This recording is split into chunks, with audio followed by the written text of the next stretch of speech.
Praise the lord. ప్రభు అయిన యేసుక్రీస్తు వారు ఈ రోజు మనకు అందిస్తున్నటువంటి వాగ్దానం యోహాను సువార్త 10వ అధ్యాయం 27వ వచనం. నా గొర్రెలు నా స్వరము వినును. యూదులు విశ్వసించకపోవడం. ఆలయ ప్రతిష్ఠత అనే పండుగ యెరూషలేములో జరుగుతుంది. అది చలికాలం. యేసు మందిరావరణంలో సొలొమోను మంటపం దగ్గర నడుస్తూ ఉన్నాడు. యూదులు ఆయన చుట్టూ గుమికూడారు. వాళ్ళు, నీవు మమ్మల్ని ఎంతకాలం సందేహంలో ఉంచుతావు?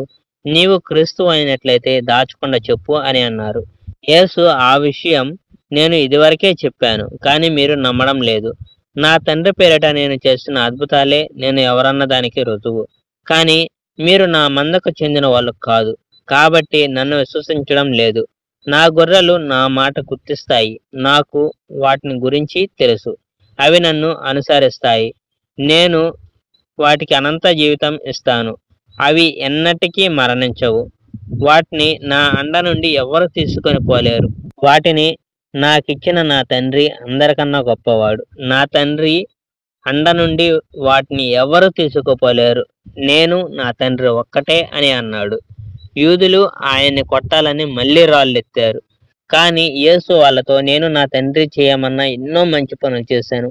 వీటిలో దేవుని చేసినందుకు మీరు నన్ను కొట్టాలనుకుంటున్నారు అని అన్నాడు.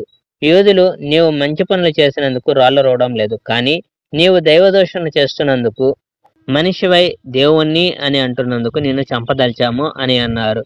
యేసు సమాధానంగా, మీ ధర్మశాస్త్రంలో మీరు దేవుళ్ళని దేవుడు అన్నట్లు రాయబడి ఉంది.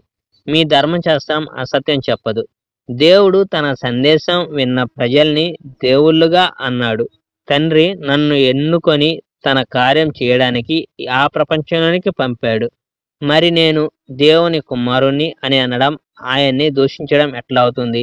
నేను నా తండ్రి కార్యం చేస్తే తప్ప నన్ను విశ్వసించకండి.